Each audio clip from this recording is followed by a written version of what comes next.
Le don de Dieu. Quelqu'un répète avec moi. Le don de Dieu.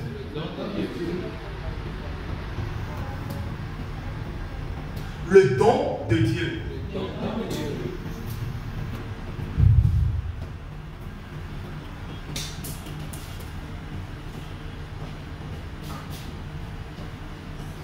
Quand nous parlons du don, nous parlons de quoi? Don, synonyme. Cadeau. Ou encore, faveur de Dieu. Ou encore, d'autres disent, présent. Le présent. C'est ça, hein? Le présent. Ou encore la grâce de Dieu. La faveur de Dieu. Le présent de Dieu. Ah, l'ordre de Dieu. Merci. Le don de Dieu, c'est le cadeau de Dieu, c'est la faveur de Dieu, c'est la grâce de Dieu, c'est l'offre de Dieu à l'humanité. Donc nous allons parler ce matin du don de Dieu. Alléluia. Le don de Dieu, l'argent n'est pas don de Dieu.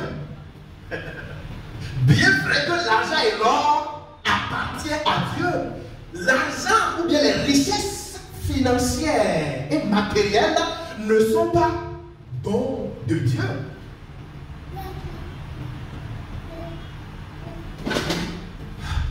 Regardez, la femme n'est pas don de Dieu, mais la femme peut devenir don de Dieu parce qu'elle reçoit ou bien porte en son sein le don de Dieu. Parce que les gens prient, Père, donne-moi la femme, donne-moi la femme, donne, mais la femme n'est pas un don que Dieu donne. Mais la femme peut devenir un don de Dieu lorsqu'elle reçoit le don de Dieu.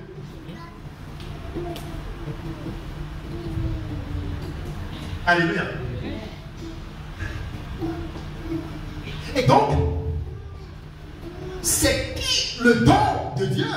Il est très capital. Je n'ai pas dit c'est quoi le don de Dieu. Il dit c'est qui le don de Dieu. Dans Jean 3, verset 16. Donnez-moi ce verset-là. Jean 3, verset 16.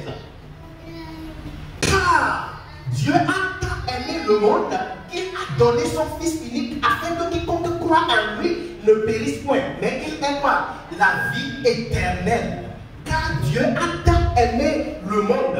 Le monde, c'est qui? Le monde, ce n'est pas l'atmosphère. Ça, on le sait ici. Le monde, ce n'est pas le globe. Mais le monde, c'est les hommes dans le globe. Sur la terre, c'est nous. Car Dieu a tant aimé le monde. Et qu'est-ce qu'il a fait? Il a donné son Fils unique. Il a donné son Fils unique. Cela voudra dire quoi? Le don de Dieu, c'est qui? Le Fils unique de Dieu. Le don de Dieu, c'est Jésus-Christ.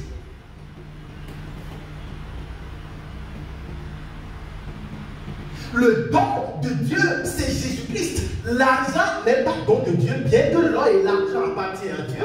Mais l'argent, richesse matérielle, financière, ne sont pas ou bien n'est pas le don de Dieu. Le don de Dieu, c'est Jésus-Christ. Autrement dit, le don de Dieu, c'est lui. C'est lui-même. Alléluia. Le don de Dieu, c'est Dieu lui-même. Le don de Dieu, c'est Jésus-Christ. Vous savez, quand on veut se marier, on donne bague. Je te donne quoi? La bague. Et cette bague est quoi? Signe de mon amour pour toi. On va revenir tout de suite sur ça. Car Dieu a tant aimé le monde qu'il a donné son Fils unique afin que quiconque, qu'il a donné. Qui a donné? Dieu a donné. Donc cela veut dire que ce qu'il a donné est ce qui est son don. Est ce qu'il donne? Ce qu'il donne, c'est Jésus-Christ. Si Dieu veut donner, il se donne lui-même. Parce que lui-même est autosuffisant. Quand Dieu veut donner, veut faire un don à quelqu'un, il fait le don de soi. Parce que le don de soi est complet. Il est complet. Est-ce que Dieu n'est pas complet? Dieu est complet. Alléluia. Maintenant, la question, pourquoi ta il veut nous faire de dons, il s'est donné lui-même.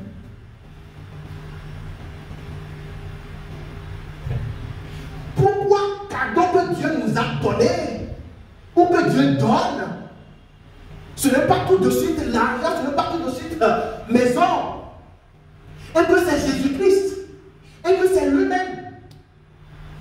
N'oubliez pas. Ah, ok, d'accord, il y a une. Parce que nous avons tout pleinement en Jésus-Christ. Oh, parce que nous avons tout pleinement en Jésus-Christ. Merci. Donc en Jésus-Christ, nous avons tout pleinement. Donc si Dieu veut te donner quelque chose, il te donne lui-même. Alléluia. Il te donne lui-même ce qu'il est, ce qu'il a, ce qu'il peut faire. Et bien la raison aussi pour laquelle il s'est donné lui-même pour nous, pour les hommes, c'est afin que nous vivions. Il y a un verset, 1 Jean chapitre 4. En ce qui a été manifesté l'amour de Dieu envers nous, c'est que Dieu a envoyé son seul Fils engendré dans le monde, afin que nous puissions vivre par lui. Alléluia. L'amour de Dieu a été manifesté envers nous, en ce que Dieu a envoyé son Fils unique. Donc, on a dit le Fils unique est le don de Dieu pour l'humanité. Et dans ça, dans le monde, afin que. Quelle est la raison? Afin que nous vivions par lui. Cela veut dire quoi? En dehors du don de Dieu, personne ne peut vivre. Alléluia. En dehors du don de Dieu pour l'humanité, personne ne peut vivre. Donc cela veut dire qu'il n'y a pas la vie hors le don de Dieu.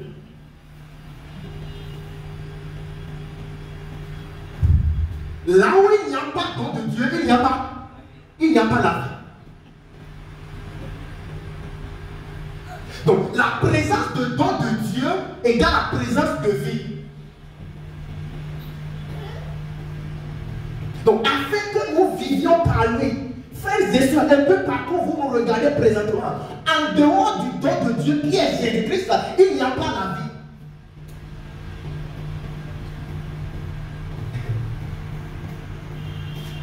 Afin que nous vivions par lui, on ne vit pas par Dieu. On ne vit pas par les œuvres de la loi. Le fait que je vais à l'église ne peut jamais me donner quoi? La vie. Mais aller à l'église, c'est très bien. Le fait que la dénomination ne peut pas donner vie. La religion ne peut pas donner vie. La vie se trouve en une seule personne. Et cette personne est le don de Dieu pour nous. Alléluia. Donc, afin que nous vivions par lui, on ne vit pas une personne. On ne vit pas par une chose. Alléluia. Nous voyons Dieu là. On ne peut pas vivre par une chose. On vit par une personne. Et cette personne, c'est Jésus-Christ. Maintenant, Christmas, le jour de Christmas, qu'est-ce qu'on fait? On fait des dons, cadeaux aux enfants et tout. Lors des fêtes, on fait des dons. Mais regardez, il y a une différence entre don de Dieu et don des hommes.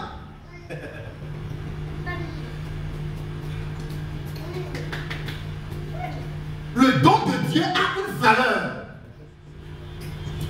Le don de Dieu a une qualité. Le don de Dieu a une réalité que nous allons voir tout de suite. Mais avant, continuons ici. Afin que nous vivions par lui. Cela veut dire qu'il avait un problème. Le don, Dieu n'a pas fait un don de façon parce qu'il veut faire don. Ou bien, il a regardé le bâtiment et dit non, prends. Il y a un but derrière son don. Alléluia. Et le but, c'est que nous vivions. Maintenant, il y avait un problème. Quel était le problème? Dans le 23, verset 23. Car tous ont péché et sont privés de la gloire de Dieu. combien de personnes ont péché? Tous. Il n'y a pas un. Car tous ont péché et sont privés de la gloire de Dieu. Et pas seulement ça. L'état dans lequel nous nous sommes retrouvés, l'homme s'est retrouvé après le péché. Le salaire du péché, c'est quoi? C'est la mort. C'est la mort. Le salaire du péché, c'est la mort. Donc nous étions des pécheurs. Pas seulement cela, nous étions tous condamnés à mourir. Toute l'humanité était condamnée à mourir.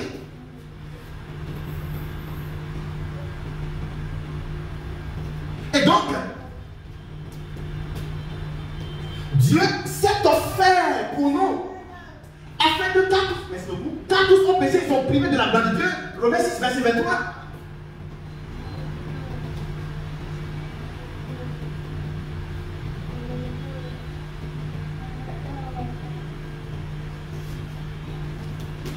Le salaire du péché, c'est la mort.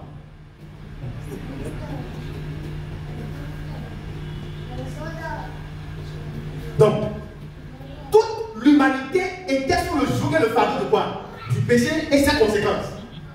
Or, ce n'était pas le plan de Dieu.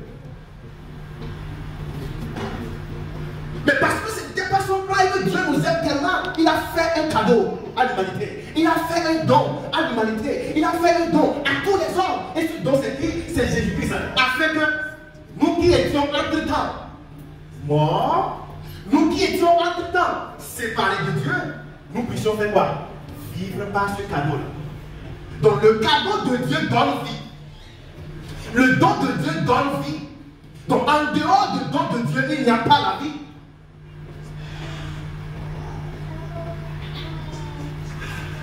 La prière, c'est très bien. Mais la prière ne donne pas la vie. Le jeûne, c'est très bien. Mais le jeûne ne donne pas la vie.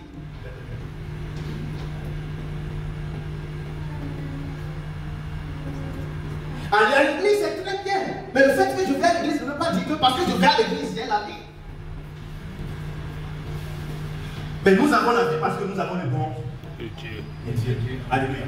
Mais qu'est-ce qui caractérise le don de Dieu? Qu'est-ce qui caractérise le don de Dieu? Ou bien quelles sont les réalités du don de Dieu? Ou bien quelle est la nature du don de Dieu? Le don de Dieu diffère. Tel qu'on a dit. Des dons des hommes. Le don de Dieu a une nature. Le don de Dieu a des réalités. Et c'est capital de les connaître. Regardez. Le don de Dieu, au sein du don de Dieu, existe quoi? La vie. On vient de le dire. Le cadeau de Dieu porte la vie. Quand je te donne poupée, tu peux ne pas porter la vie. Même si je te donne limousine, tu veux faire la vie. Limousine peut donner la vie. Non, limousine ne donne pas la vie. Mais limousine est très bien. Jet privé ne donne pas la vie. Donc l'une des caractéristiques, mais l'une des réalités du don de Dieu, c'est qu'au sein du don de Dieu, elle dit quoi? La vie. Quel type de vie? La vie de Dieu. Éternelle. La vie de Dieu. Nous étions privés de quelle sorte de vie? La vie de Dieu. De la vie éternelle. Nous étions privés de la vie de Dieu. Donc Dieu a fait don de lui-même afin que nous puissions retrouver cette vie éternelle. Donc l'une des caractéristiques du don de Dieu, l'une des réalités du don de Dieu, la nature du don de Dieu, c'est que dans le don de Dieu existe quoi? La vie. Jean 1, verset 4. En elle était quoi? La vie. Et la vie était quoi? La lumière des hommes. En elle était la vie.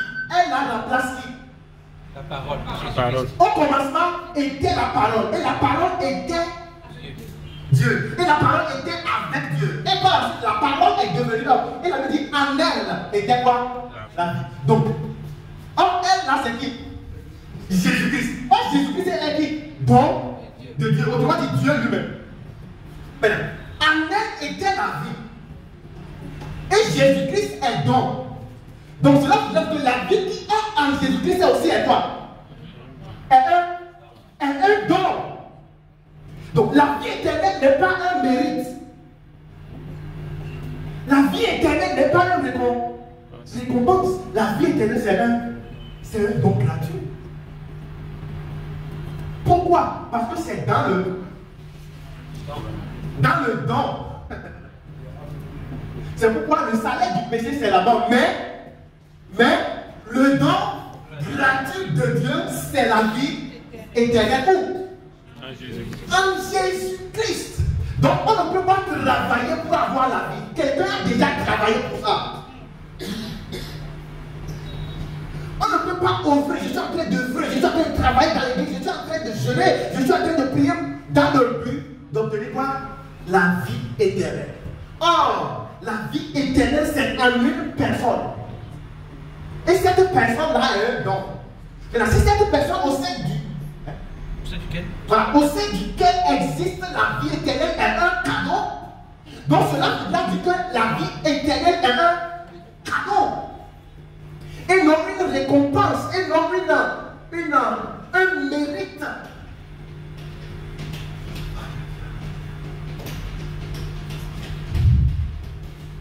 Comment un mort peut donner vie? Non. Donc, en elle était la vie. Donnez-moi 1 Jean chapitre 5, verset 11. Et c'est ici l'attestation que Dieu nous a donné la vie éternelle. Et cette vie est dans ton Fils. Attestation. Ça c'est quelque chose. Ça c'est quoi? Non, Et c'est ici l'attestation que Dieu nous a donné la vie éternelle. Et cette vie est dans ton Fils. Merci. Et voici ce témoignage. Donc l'attestation c'est témoignage. Voici ce témoignage. C'est que Dieu nous a donné la vie éternelle et que cette vie est dans son Fils. Alléluia. Si cette vie éternelle est dans le Fils et que le Fils est un cadeau, cela veut dire que la vie éternelle est un don.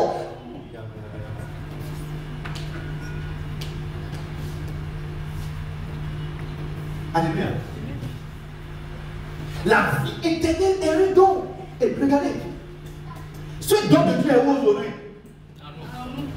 Dis le don de Dieu est en moi. Maintenant, si le don de Dieu est en nous, et qu'on sait du don de Dieu, il y a la vie éternelle. Donc cela vous dire quoi? Nous avons la vie éternelle. Voilà. D'accord. Nous avons la vie éternelle. Dis, j'ai la vie éternelle. J'ai la vie éternelle. Vous savez, le don de Dieu est en nous. Donc cela veut dire que nous sommes. Le don de Dieu. Nous sommes le don de Dieu. Dis avec moi, je suis le don de Dieu. Je suis le don de Dieu. Parce que je porte le don de Dieu en moi. Alléluia. De la même manière que Jésus est le don de Dieu pour l'humanité, nous aussi nous sommes le don de Dieu pour l'humanité. Donc cela veut dire que nous sommes porteurs de la vie éternelle. Donc on peut décider de donner quoi? La vie ou non. Mais il a dit. C'est pourquoi il a dit le pouvoir vous a été donné. Vous pouvez garder.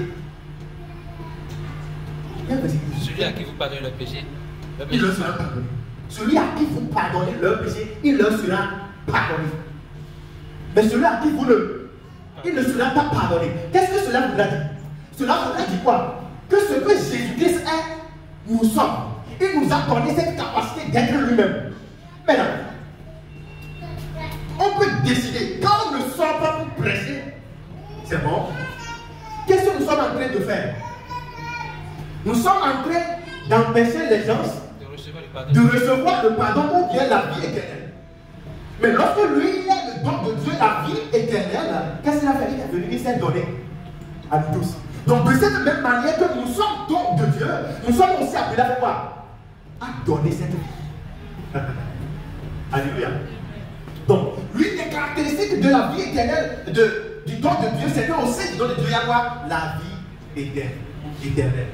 Et la vie éternelle, c'est un cadeau que vous avez reçu, que nous avons reçu. Et c'est Jésus-Christ. Amen.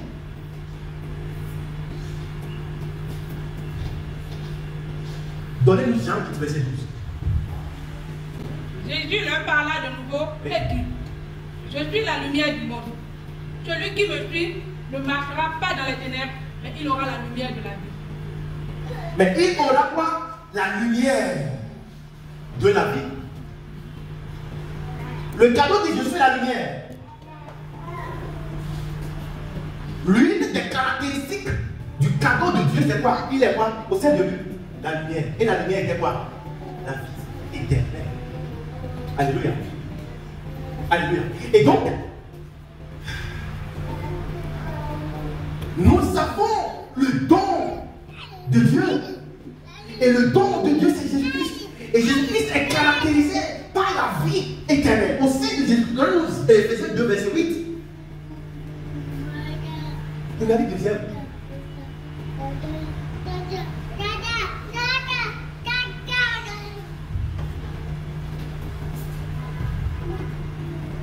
Car c'est par la grâce que vous êtes sauvés, par le moyen de la foi. Et cela ne vient pas de vous, c'est le don de Dieu. Maintenant, qu'est-ce qui est le don de Dieu? Là, selon le verset. Le salut. Regardez bien. Car c'est par la grâce que vous êtes sauvés, par le moyen de la foi. Et cela ne vient pas de vous, c'est le don de Dieu. C'est quoi? Le salut. Donc, le salut est un don de Dieu. Et le salut, c'est qui? Jésus-Christ. Il y a deux saluts en aucun homme. Donc, cela veut dire que dans le cadeau de Dieu existe quoi? Le salut.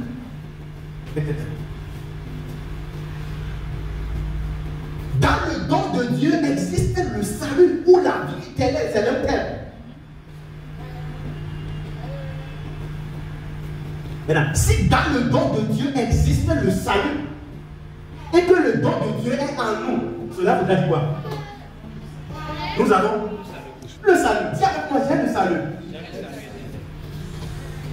Quelle est l'assurance de votre salut?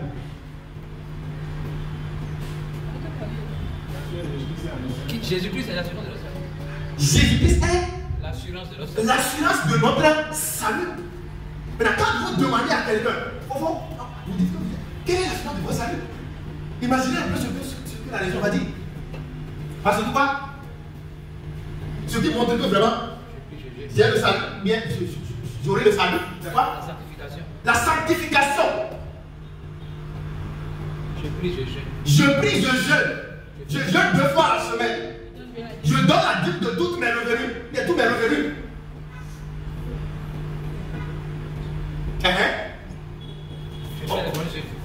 Donnez-nous Luc 9. On va voir le pharisien. L'assurance du salut de certaines personnes. Luc 9, verset 18. Dit encore cette parabole en vue de certaines personnes se persuadant qu'elles étaient justes et ne faisaient aucun cas des autres. Ok. Se persuadant qu'elles étaient comment? Justes. Être juste, vous avez dit quoi?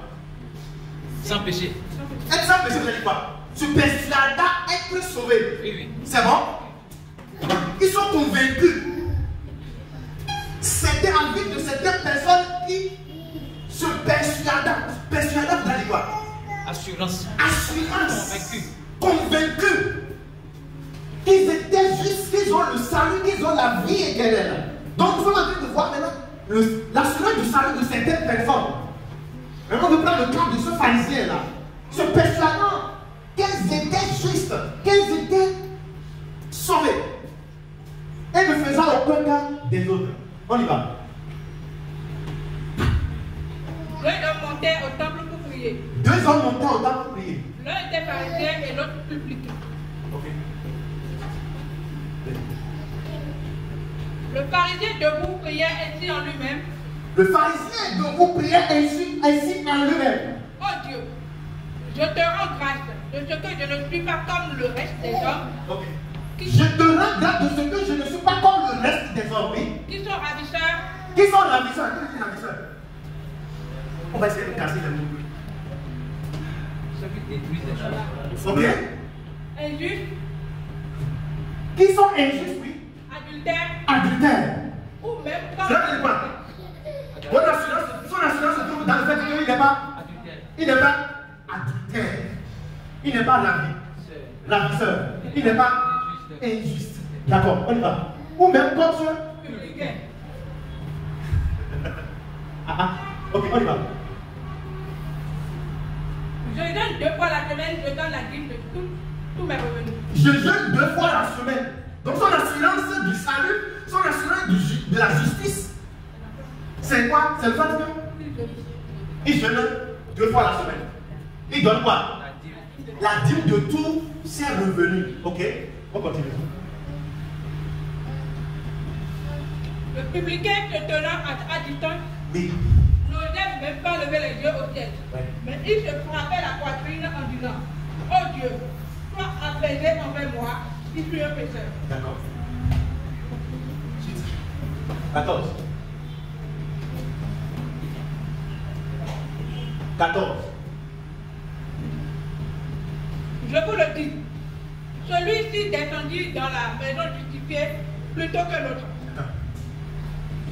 Je vous le dis, celui-ci descendit dans sa maison sauvé, justifié, plutôt que le qui est celui-là? Le publicain. Maintenant, est-ce que le publicain jeûne 2 fois la semaine? Ok. Est-ce que le publicain donne la dîme de tous ses revenus? D'accord. Est-ce que le publicain n'est pas un ravisseur? C'est le plus grand pécheur. C'est le plus grand pécheur. Donc cela fait que si c'est lui qui est parti à la maison justifiée, cela sauvé, cela voudra dire que le salut, l'assurance de notre salut n'est pas le fait que vraiment nous donnons quoi? Dîme de tous nos revenus. C'est bon de donner, non? C'est bon de donner, tout ça c'est bien. Mais l'assurance de notre salut n'est pas dans les bonnes œuvres. Non. Ce n'est même pas dans les œuvres de la loi. L'assurance de notre salut, c'est juste Jésus-Christ. Alléluia.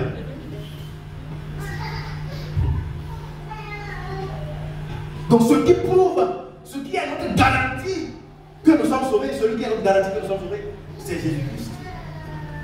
Vous avez une bonne cause à vous, Dada, quelle assurance de votre salut? Qu'est-ce qui prouve que vous êtes vraiment sauvés? De vous serez sauvés. De vous serez enlevé quand il vous serez sauvés, vous comprenez ça? Il n'y a pas de liste à faire. J'étais allé sur le campus un jour. J'ai vu un prédicateur à côté d'une soeur. Après avoir prêché à la soeur, vous savez ce qu'il a fait? Il a fait sortir une longue liste de son sac. Et a remis ça à la soeur. Et la liste est remplie de types de péchés. Et il a dit à la dame de commencer par approcher. Les types de péchés. Quel commet?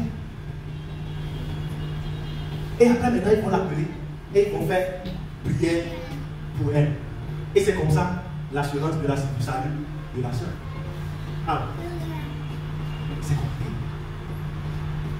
L'assurance de notre salut, c'est juste Jésus-Christ. L'assurance de notre salut, c'est notre foi en Jésus-Christ. Alléluia. Et voici ce témoignage, c'est que Dieu nous a donné la vie éternelle. Et que cette vie est dans son Fils. Celui qui a le Fils a la vie. Celui qui n'a pas le Fils celui qui a le Fils qui est le don de Dieu a la vie. Celui qui n'a pas le Fils qui est le don de Dieu n'a pas la vie. Et dit, je vous ai écrit cela afin que vous sachiez que vous avez la vie. Vous qui avez le... Alléluia. Donc c'est un capital aujourd'hui que le monde entier est le Fils. En dehors du Fils, il n'y a pas la vie. Et le Fils aujourd'hui est en nous. Est-ce qu'on peut dire, en dehors de nous, il n'y a pas la vie. En dehors de moi prêcher aux hommes, il n'y a pas quoi? Il n'y a pas la vie. Donc nous détenons la vie. Nous détenons la vie. C'est pourquoi il dit allez partout le. Pourquoi il a dit d'aller partout? C'est parce que ce qui va, il dit quoi que croira sera sauvé. Donc cela veut dire que la priorité pour que les gens soient sauvés est dans la main de Dieu. De ceux qui ont failli. Quand il a dit allez partout le monde, prêcher la bonne nouvelle, et ils ne sont pas allés.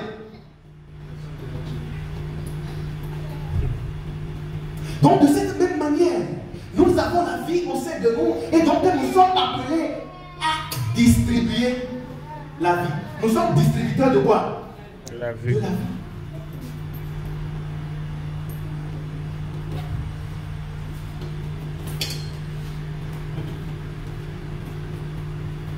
Ah.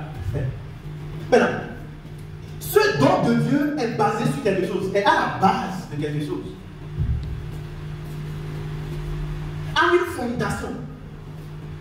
Et la fondation, c'est quoi? L'amour. L'amour de Dieu. C'est l'amour de Dieu qui a fait le don. Alléluia. Et donc, j'avais donné tout à l'heure, souvent quand on veut faire mariage, on donne la bague. On dit, je te donne cette bague, signe de quoi? De mon amour pour toi. Je te fais la bague aussi de mon amour pour toi. Maintenant, si de l'amour de Dieu pour nous, c'est qui? Jésus-Christ. Est-ce que la bague peut être réellement si de notre amour pour quelqu'un?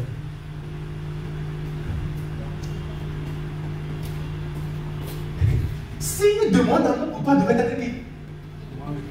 Hein? Jésus-Christ. Pas même aussi, Jésus-Christ. Si de mon amour pour toi ne devait être pas, va être bas. Si de mon amour pour toi devait être qui? Soit moi-même, ou bien Jésus-Christ. Regardez, nous sommes, si de l'amour de Dieu pour nous, c'est Jésus-Christ, n'est-ce pas? Maintenant, oh, Jésus-Christ est l'époux. C'est bon? Jésus-Christ est l'époux. Et nous sommes quoi? L'épouse. Maintenant, si Jésus-Christ est l'époux, et que lors du mariage, je suis l'époux, et que Jésus-Christ est signe de l'amour de Dieu pour nous. Donc, cela veut dire quoi? Je suis. Les maris sont preuve de l'amour de Dieu pour leur femme. Donc, je me donne à toi signe de mon amour pour toi. Alléluia. Signe de mon amour pour ma femme, c'est que je me suis donné à elle. Signe de l'amour de mon homme à sa femme, pour sa femme, c'est que mon homme s'est donné à sa femme. Alléluia. Donc ça, c'est le plus grand signe d'amour. Ce n'est pas ça là. Le plus grand signe d'amour, c'est que nous sommes le don de Dieu pour nos femmes. Maintenant, mais la Bible aussi dit, celui qui a trouvé de femme a trouvé le bonheur. Bonheur. Et quelque part, c'est que la femme est un don de Dieu. En quoi ils sont des dons? Un don qui reçoit de Dieu. Ah, parce qu'ils ont reçu également le don de Dieu. Donc on va pas chapitre de mariage aujourd'hui. On va ouvrir ça après. Alléluia. Et donc nous parlons du don de Dieu. Donc Dieu est caractérisé au sein du don de Dieu, il y a la vie éternelle. Au sein du don de Dieu, il y a le salut. Donc la plus grande chose qu'il faut simplement, il faut faire quoi? Il faut avoir le don de Dieu. Quand tu as le don de Dieu, tu as la plénitude de tout ce que le don de Dieu contient. Le don de Dieu contient beaucoup de choses. On ne peut pas finir de l'expliquer. Alléluia. Exemple encore. Santé. Santé divine. Physique aussi. Exemple, physique aussi. Guérison. Guérison. Maintenant, délivrance, c'est-à-dire le salut. Liberté. Liberté. Au sein du don de Dieu, il y a quoi? Il y a liberté. Nous devenons enfants de Dieu. Il y a quoi? Nous devenons enfants de Nous Dieu. devenons enfants de Dieu. Regardez, le don de Dieu est irrévocable. L'une des caractéristiques du don de Dieu que nous avons, c'est que c'est irrévocable. Il le prend, il ne donne pas. Il reprend. Nous avons la vie éternelle, nous l'avons comment? Éternellement. Alléluia. Disait la vie éternellement. La vie éternellement. Donc nous avons dit ici que notre position, notre citoyenneté, ce n'est pas terrestre. Notre citoyenneté, c'est quoi? Céleste. Mais pourquoi ne sont pas bâtis automatiquement? C'est pour pouvoir faire régner les réalités célestes sur quoi? Sur la terre. C'est notre citoyenneté. Nous sommes du ciel. Nous sommes des lieux célestes. En train de vouloir, en train de faire régner les réalités de notre position là, sur la terre. Comment? Par notre identité, autorité et responsabilité en Christ. Alléluia. Nous avons, pas seulement c'est irrévocable, c'est encore quoi? Tout ce que Christ est. Nous sommes. Nous sommes. Pardon? Nous sommes héritiers et co-héritiers. Dis ce que Jésus-Christ est, je suis. Je veux que personne ne peut arracher la vie que nous avons. Si avec moi, personne ne peut arracher la vie que nous avons. Qui peut nous séparer de l'amour de Dieu? La personne peut être dans un même. La personne dit, Nano, viens ici. Nano, viens ici. Est-ce qu'il va voir Nano? Il va voir qui? Jésus. Et vous avez vu comment l'homme de Dieu a démontré ça ici. Notre vie est cachée où? En Dieu, en Christ. C'est double. En Dieu, en Christ, en Dieu. Avant que la personne ne nous atteigne, il va faire. Il va d'abord ébranler qui? Dieu. Jésus. Allez ébranler qui? Dieu. Avant de nous, il ne peut pas. Il ne peut pas. C'est pourquoi il dit 1000 tomberont de l'autre côté, 10 000 à ma droite. Je ne serai pas à terre. Pourquoi? Parce que notre vie est cachée en Jésus-Christ, en Dieu. C'est pourquoi nous dormons en paix, nous dormons en joie. Dis, ma vie est cachée en Jésus-Christ. Ma vie est cachée en Jésus-Christ. En Dieu. Rien ne pourra m'atteindre. Aucun fléau ne pourra m'atteindre. Aucune. Commence pas à confesser dans ta vie. Toi, commence pas à confesser des bonnes choses. Ma vie est cachée en Jésus-Christ. Les ce qui ne peut pas pousser Jésus-Christ ne peut pas le pousser. Parce que la personne doit pousser d'abord Jésus-Christ avant que cela ne m'atteinte. Parce que ma vie est cachée en Jésus-Christ. Ma vie est cachée en Jésus-Christ, en Dieu. Mais tomberont à mon côté, 10 000 à ma droite, je ne serai jamais à terre. Je rappelle tout raisonnement.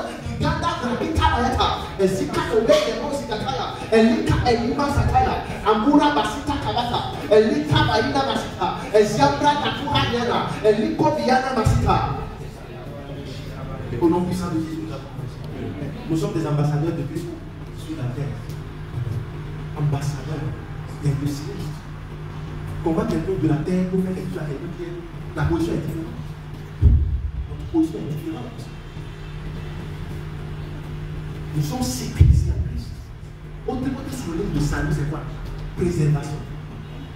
Nous sommes préservés. Nous sommes préservés. Le croyant est préservé.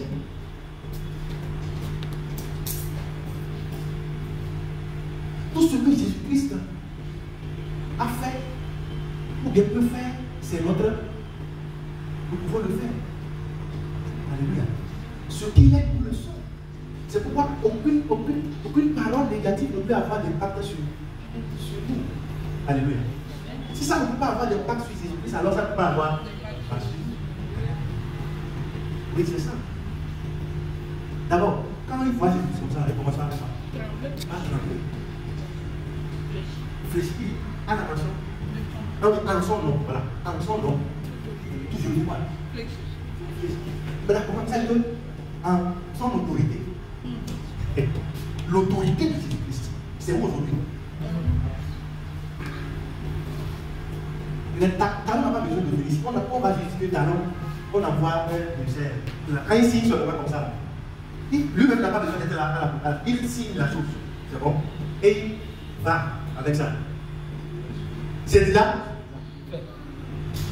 Quand ça arrive quelque part, quand cette lettre arrive quelque part, on dit talent à signer. Est-ce que quelqu'un peut résister à ça? Pourquoi? Est-ce qu'il est là? Est-ce qu'il est là?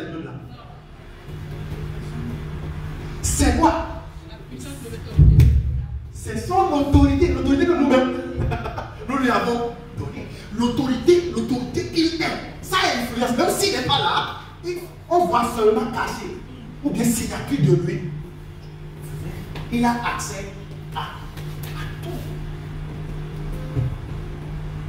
De cette même manière, l'autorité qui est au-dessus des autorités est en nous et a fait de nous aussi.